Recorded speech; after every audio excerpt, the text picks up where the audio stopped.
안녕하세요. 집 나간 신앙 개념을 찾아오는 개탑스입니다. 철로역전 15번째 시간 시작하겠습니다. 기쁨의 산을 내려오는 길에 크리스천과 소망은 무지라는 젊은이를 만났습니다. 그는 자신의 고향인 자만 마을을 떠나서 천성을 가는 길이라며 자신 있게 말했습니다. 크리스천은 천성문은 어떻게 통과할 생각인지 천성문 앞에 내밀 증거물은 있는지 물었습니다. 그러자 무지는 지금껏 흠잡을 것 없이 착하게 살아왔고 천성을 가기 위해 자기 마을까지 버렸다고 말합니다. 좁은 문을 통하지 않았다는 말에 좁은 문에 대해서는 한 번도 들어본 적이 없고 그것은 중요한 것이 아니라며 반박합니다. 그리고 자신의 신앙을 간섭하지 말라 투덜댑니다. 무지는 기독교의 외적인 형식을 준수하고 주위에 많은 사람들이 하는 것을 따라하면 자신이 천국에 들어갈 수 있다고 생각하는 자입니다. 이름이 무지인 이유는 성경에서 말하는 구원에 대한 지식이 없기 때문입니다. 그는 자신이 끔찍한 죄인인지 알지 못하며 그리스도를 통한 구원에 대한 지식도 거듭남의 필요성도 모르는 사람입니다. 무지와 같은 사람들은 기독교 문화에서 자란 사람들 중에 있을 확률이 많습니다. 무지와 같은 사람의 특징을 살펴보겠습니다. 첫째로, 무지는 도덕적인 삶에 대해 관심이 많습니다. 도덕적인 삶은 좋은 것이지만 그 속에 하나님의 사랑이 없다면 가치가 없습니다. 왜냐하면 하나님 없는 도덕은 결국 부패된 심령으로부터 나왔기 때문입니다. 둘째로, 무지는 종교적 형식을 중요시합니다. 무지는 기도했고 금식했고 11조를 드렸고 가난한 사람들을 도왔다고 했습니다. 하지만 이 모든 것은 하나님과 이웃에 대한 사랑이 아니라 바리새인과 같이 자기의 영광을 위한 것이었습니다. 자신은 신앙생활을 시작하고 너무 많은 변화가 있었다고 말하며 심지어 고향을 버리고 순례길을 나섰다고 떠벌리는 것도 모두 자기 영광을 위해서입니다. 마지막으로 스스로에 대한 긍지가 대단했습니다. 그래서 스스로를 속이고 있는지도 모르고 살아가는 자들입니다. 그들은 전적 부패를 인정하지 않고 노력하면 뭐든지 할 수 있다고 믿으며 스스로 의로운 척하는 자들, 형식주의자들, 율법주의자들입니다. 크리스천과 소망은 무지와 대화를 오래 끌지 않았습니다. 자기 기만에 빠진 자들은 스스로 지혜롭게 여겨서 도무지 배울 생각이 없기 때문입니다.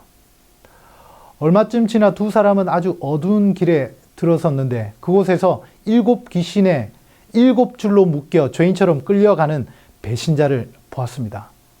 그의 등에는 음란 신앙 고백자요 망할 배교자라 적혀 있었습니다.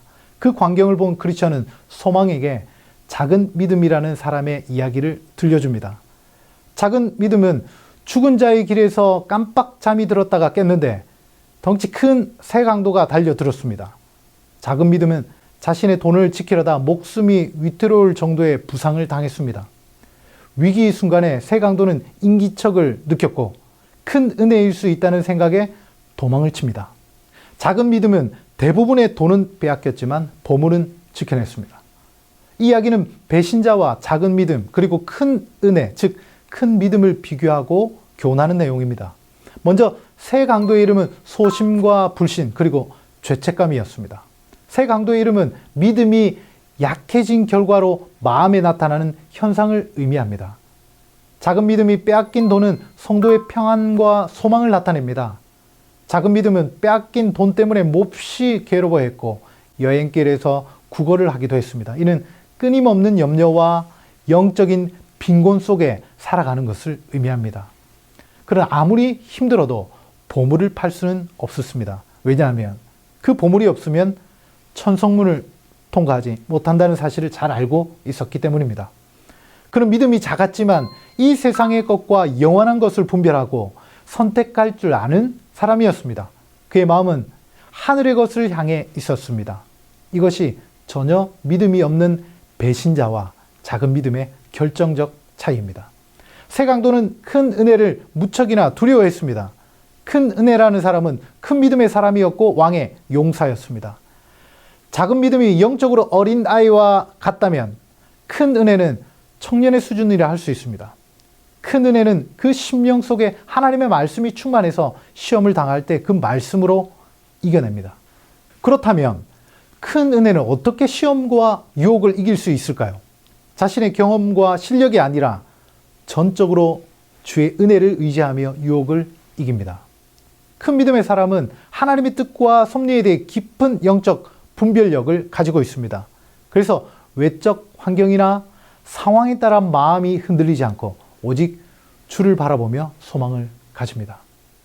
우린 작은 믿음도 구원을 받을 수 있으니 그것에 안주하려는 마음을 가질 수 있습니다. 하지만 기억하십시오. 작은 믿음의 소유자는 자주 강도를 만나 삶은 메마르고 영적으로 궁핍한 삶을 살아가게 됩니다. 우린 쉬지 않고 그리스도를 아는 지식에서 더욱 자라나서 확신에 거해야 합니다. 크리스천과 소망은 계속해서 길을 가다가 길이 두 갈래로 갈라지는 지점을 만났습니다. 두 사람이 어떤 길을 가야 할지 망설이는 동안 검은 피부에 흰 옷을 입은 한 남자를 만났고 너무 착해 보이는 그 남자의 안내에 따라 같이 걷기 시작했습니다. 하지만 그 길은 천성을 등지는 길이었고 결국 두 사람은 함정에 빠지게 되었습니다.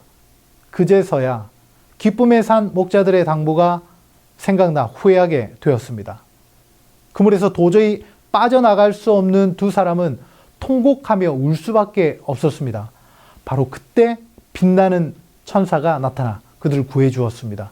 그 천사는 흰옷 입은 사람은 거짓 선생임을 알려주었습니다. 그리고 두 사람을 채찍질로 징계했습니다. 천사의 징계에도 두 사람은 감사를 표했고 기쁨으로 노래하며 순례의 길을 떠났습니다. 두 순례자가 매를 맞고도 기뻐하고 감사했던 이유는 징계는 자녀됨의 증거였고 또 용서와 회복을 얻었기 때문입니다. 크리스천과 소망은 순례길 반대편에서 오는 사람을 만났는데 그 사람의 이름은 무신론자였습니다. 무신론자는 시온산을 향해 가는 크리스천과 소망을 비웃었습니다. 자기는 천성을 20년이나 찾아 헤맸지만 아무것도 발견하지 못했다고 했습니다. 천성은 있지도 않은 헛된 희망이라고 주장했습니다. 무신론자에게는 두 부류가 있습니다. 첫 번째는 신앙교육을 전혀 받지 못했고 신앙인들과 교제한 적이 없으며 성경을 전혀 모르는 자입니다. 이들은 자신이 모든 것을 아는 것 같이 말하며 성경을 비웃습니다.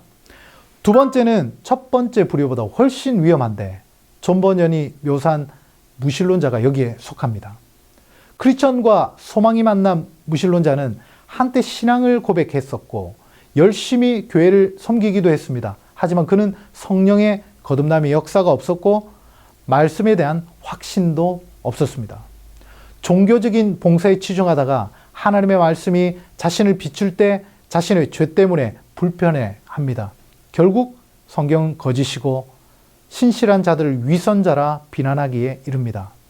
이런 유의 위선자들은 미숙한 성도들에게 무척이나 위험합니다. 왜냐하면 신앙에 대해서 모든 것을 아는 것처럼 말하고 기독교의 진리를 아무것도 아닌 것처럼 말하기 때문입니다. 크리스천과 소망은 무신론자의 회의적인 말들에 대해 믿음으로 영혼 구원을 이루자 결단했습니다. 두 순례자는 아래의 성경 말씀을 붙잡았습니다. 우리가 시작할 때 확신한 것을 끝까지 견고히 잡고 있으면 그리스도와 함께 참여한 자가 되리라. 너희는 처음부터 들은 것을 너희 안에 거하게 하라. 처음부터 들은 것이 너희 안에 거하면 너희가 아들과 아버지 안에 거하리라. 아멘. 오늘 내용 마무리하겠습니다.